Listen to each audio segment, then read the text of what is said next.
Hello everyone, welcome back to another episode of r/Entitled Karens. In today's episode, Karen slips at Goodwill and breaks her glassware. Threatens to call corporate. No longer teen neighbors from hell. Neighbor tries to tell me when to walk my dog. Before we get started, make sure to subscribe so you will never miss a video. So let's get started. Karen slips at Goodwill and breaks her glassware. Threatens to call corporate. This didn't happen to me, but someone I know who works for Goodwill. This happened over Memorial Day weekend. Mostly paraphrased. F equals friend. K equals Karen. So F works for Goodwill and he was ringing up customers. In comes K.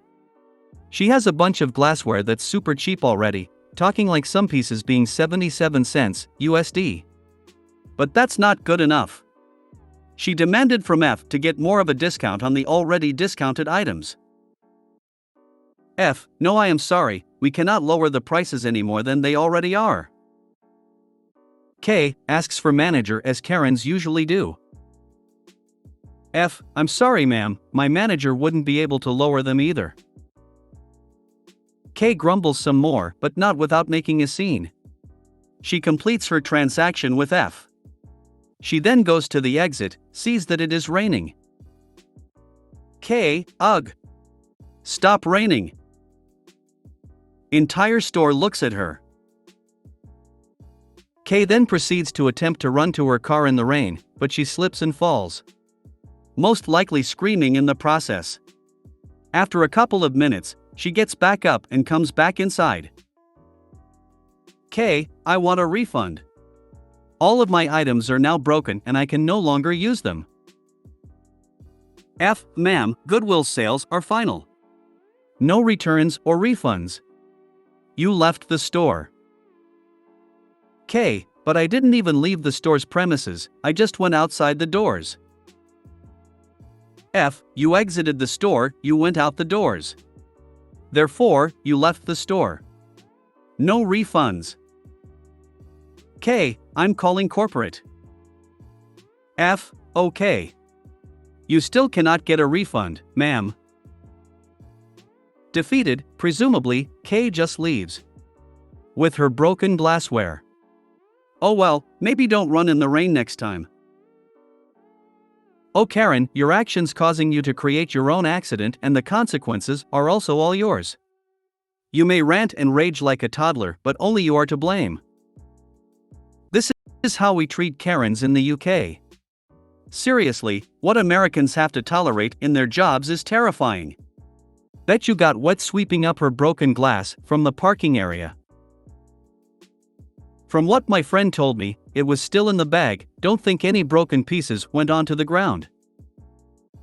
My only comeback is that while we are terrible with Karens, UK youths seem to get away with whatever they want. Like I've been telling people, thrift stores are not your local Walmart, Target, and Dollar Tree. We don't take refunds on donated items and more like a garage sale. Where I live we tell them to piss off wanker. Oh, don't you just love when things turn out so perfect? Former employee here. Friend did and said all the right things/words. Could not tell you how many people demanded discounts on already cheap stuff. I should work here, I come here so much, you don't want to work here. We're not allowed to hold or reserve things for ourselves, only allowed to shop on our days off, and there's no employee discount. No longer teen neighbors from hell. Thought I would share this since it's turned into a positive outcome and stayed that way the last few months. There is a group of teenagers, 12 to 15 years old, in our neighborhood that roam around, walk through yards and knock over garbage cans, throw the garbage in people's yards, etc., and I get it the most since I am on a corner. It's just a lot of annoying teenage shenanigans that get really frustrating because I don't want to be the Karen yelling at kids to get off my lawn, but please stay off my lawn. A few months ago the ringleader threw his empty soda can and candy wrapper in the yard and I saw him do it, so I yelled HUI. And he said, "What?" I didn't do anything. I said, well, we both know you did, but that's not why I am talking to you. Do you want to make some money? I told him my husband hurt his back and can't mow and edge the yard. Plus, with house renovations, I need help moving stuff along. It piqued his interest and 3 other kids. I said, I will pay you $25.00 an hour for 4 hours of work. If you get it done to my satisfaction in less time, you still get paid the 4 hours. I am only hiring you, but if you decide to hire one of your friends, it comes out of your pay. He's been mowing my yard and trimming and cleaning and just helping me around the yard 1 time a month and mowing twice a month for fair pay, and he has hired 3 of his friends. Yesterday my neighbor was outside when they walked by and one of the kids threw something in the yard and the boy we hired made him clean it up and said, "You jerk, I work hard on these lawns." 3 other neighbors hired them to do their lawns also. I feel like I bought us at least a few years of peace with the teenagers until this group grows up and moves and a new set move. What a fantastic ending. Indeed. My problem is solved, they have something to do, they are learning pride of ownership and also why it's annoying when people mess with our yards, and the one kid technically has a business since he has 3 employees. Great problem solving. You've probably changed the direction of that kid's life. I love this so much. You are so clever to make him feel pride in your yard and change the way the kids treat it. Now he may have a potential business on his hands. This is great. Excellent work. Wholesome. I love it. This is amazing. Bored kiddos needing direction and you made it work for everyone. Plus they have some self-pride fire.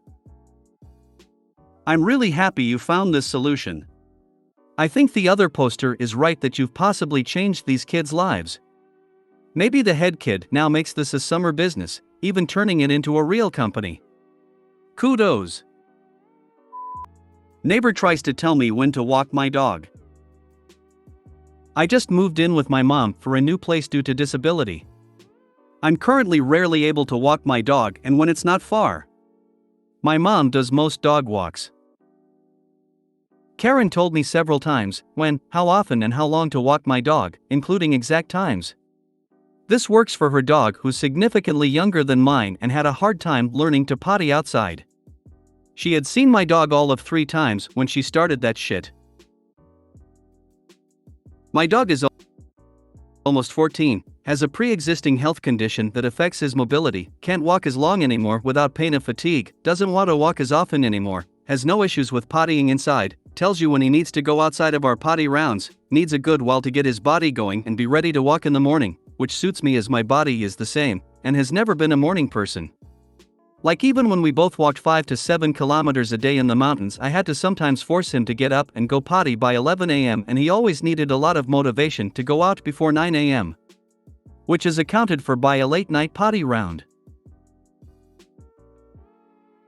I told his former foster, a certified dog trainer who helped me set up the perfect potty and exercise routines depending on what was going on with him health-wise, and she answered, direct quote, "He's not even able to sort his 4 legs at 7 a.m. and at 6 a.m. he neither knows where he is, nor who he is," which is a perfect description of my boy. Other crap this lady said, all her disabilities and health struggles are just psychiatric, after failing to downplay them, implying because she can do more than me and is my mom's age I'm just lazy because I can't lift heavy stuff, do things that require strength or balance, and my mom is spoiling me a bit due to being in month 4 of 24/7 extreme pain. Before February it was only 10 days a month that were that bad and 20 days of manageable pain, and helping me get up and walk when I'm dizzy. Telling me it's totally wrong that we moved into our new place without renovating. A nicely renovated place is great, but it takes time and money we didn't have. Trying to rile up my dog to bark because she's annoyed he barely does that and stops on command while her well-trained dog barks all the time. Joke's on her, my dog stopped on command, saying it's alright because that's one of the things we focused on in training. Informed me that he needed my help and I came to rescue him from that mean person annoying him, telling me I need to use water to train the street dog behavior out of him and that he's damaged because after 9 years on the streets you can't get rid of trauma and survival strategies, even though he was fostered by a dog trainer. The list of damage needs to always be on leash due to an independent streak, though he always comes back to me absolutely happy, just not always in the moment I want him to, a tendency to hunt and a tendency to jump at cars. According to his x-ray, he has once been hit by a car and sustained spine damage, is a master thief that needs to be outmaneuvered constantly to prevent suicide by food and has a hard time stopping to beg or take food, needs supervision and guidance to do that, as well as exchanging stuff he found for treats, doesn't work perfectly. Or in other words, this dog has a history. I'm not sure if I should be infuriated or amused. Edited to add, I love all the petty responses, but she's my landlady's sister and it took months to find an affordable place where my dog is allowed and they don't mind I'm on Social Security, which they shouldn't anyways because not only is that income, but also the rent goes from my mom's account and she has a for German standards quite sufficient income. Add in that my mom hasn't fully paid off the high 5 to low 6-figure debt my father put her in yet, and well, it's better to keep the pettiness to a level that doesn't give her grounds to try and get rid of us. Edit 2, this is countryside and what's considered meddling or genuine interest plus what's considered rude is a little different than in the living situations of most people here. Therefore polite variations of shut up, ignoring etc. will only bring more trouble. When she starts talking to you about this, just say shh. Stop talking. You're embarrassing yourself. Repeat if necessary. Taper off a few shhhs. I'd be fuming. Next time she says something, just ask her if he is her dog. Does she pay for his food and vet bills? If the answer to both those questions is a big fat no, then she should keep her big fat nose out of your business. I'm planning on telling my own neighbor this when she tries telling me what to do in my own garden. Since we've moved in, she's tried to tell me which tree saplings to pull up and to prune our pear trees. Don't hang my washing line here, hang it there, check my pear tree for wasp nests. Wear headphones, whether they're on or not, and just ignore her attempts at conversation. Say, oh, we've already discussed all that with her vet, she's doing just fine thanks, and keep walking. Pull out your phone and pretend to have a lively conversation with someone and keep walking fast away from her. If you see her coming from a bit further away, ask someone to call you.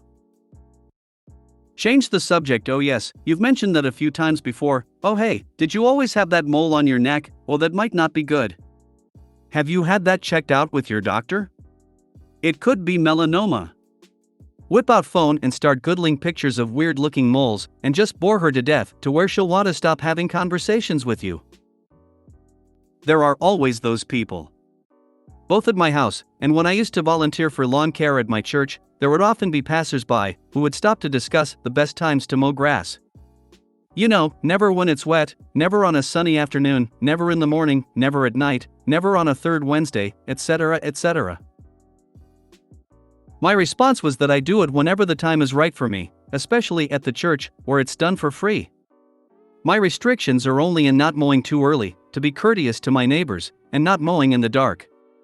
I've mowed in the heat, in the cold, and in pouring rain, at times when my schedule dictates it's that, or not getting done at all.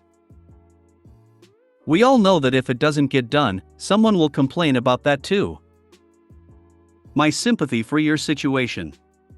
I have a relative that is hyper-controlling and super-critical.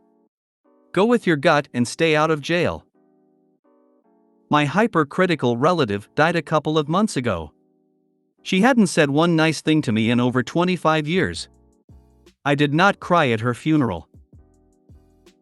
Sorry, could not read more. The Karen was getting my nerves. Next time she stops you to give her unsolicited advice, just smile and let her know that you are in contact with a professional to help you with your day. Good day to you, Karen. Smile and wave goodbye. I found this post confusing. It was more about your dog but not much about the problem with the landlady's sister. What is the issue? Does she live with you? How is her advice, whether given out of concern or just plain annoying, a problem? Do you not have a private residence? Can't you just tell her to go away and stop talking to you? Or just give her a non-committal grunt every time she speaks? Give her your shoulder and back and do not make eye contact. The same thing you would do with a reactive dog. It is a dog training technique but works on reactive annoying humans eventually. Although narc humans often blow through boundaries and body language. More information is needed for this story. You seem to have a well-behaved dog that is very suited for your situation. I wish you both well. When you see her, immediately hold your hands up in a stop fashion and firmly say enough. No more instructions. Keep walking. The hand motion is often unexpected, as is the refusal to engage. Well, since she's the landlady's sister. Smile, nod, and say, "I'll take that into consideration," while not listening to anything coming out of her mouth. If you made it to the end of the video, thanks for watching. Don't forget to like, subscribe and share, and we will see you in the next video.